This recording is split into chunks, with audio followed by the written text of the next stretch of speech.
Are we rolling? Okay. So Matt, oh, I don't want to clap. Okay, Matt. Welcome to the Coates Homes Forest Hills project. We're in the historic Forest Hills neighborhood of Dallas. By the numbers, what we've got is about a 15,000 square foot home, about 12,500 conditioned space, a pier and beam foundation, got about 220 piers, conditioned crawl space, fully sealed. We've also got just a number of really cool details that showcase some of the building science details that we've learned on the build show. As we're looking at the exterior of the project, you can see we're utilizing the Huber zip system for sheathing. We're also using the Advantech subfloor system. So we're trying to make sure that we do, best practice for waterproofing details and make sure we get a good, tight, well-sealed envelope on the house. Here at the mock wall, we've got basically samples of all the exterior cladding that we're going to be using. So as you can see, we've got Delta Millwork Sequoia siding that we'll be using.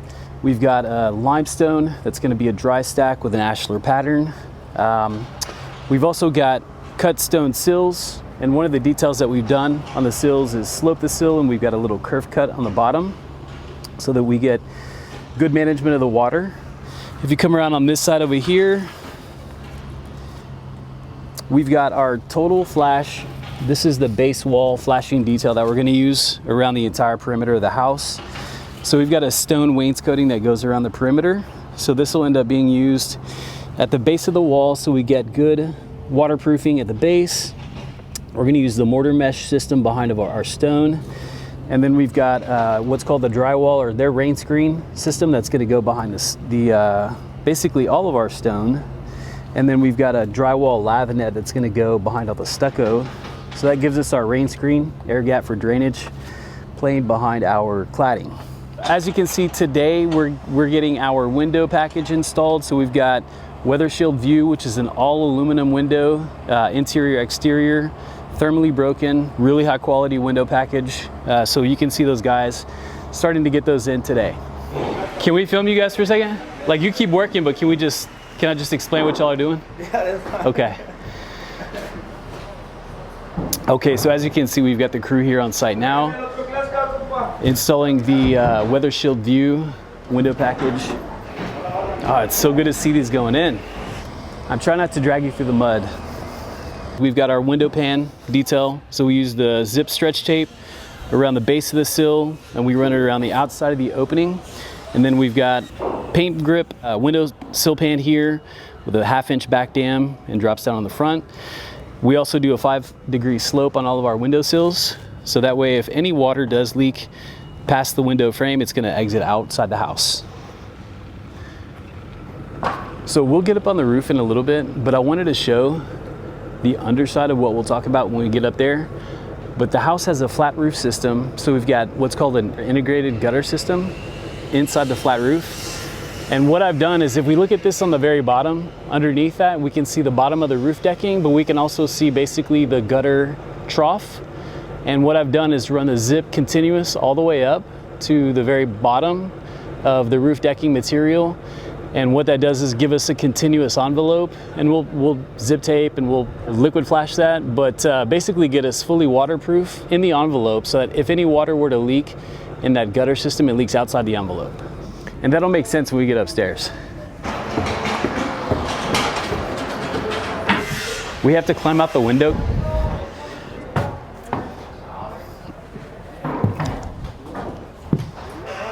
Good, good. Okay, so as you can see, we're outside on our flat roof system. While it is called a flat roof, it does have a 1/4 inch per foot pitch. And what we've got here is another view of the integrated gutter system for basically drainage off the roof planes. What we've got is slope in the intersection that slopes down and out to the gutter, and the outer portion at the overhang slopes in. But this gives you a chance to see where the water's going to be managed. Downspouts will go through here. We'll cover this all up with TPO, but it also kind of gives you a different vantage point from what we've got up here, which is the bottom side of the gutters, which, as I mentioned earlier, have been held outside the envelope completely. So we got zip continuous up. For waterproofing, we'll do closed cell spray foam on the inside around the band. And then we've got, basically keeping the water outside the envelope. during the foundation pour, we wanted to capture an aerial vantage point showing the sections of the pour that we did. So this foundation was poured in 4 separate sections of grade beams, and then we poured the mud slab after that.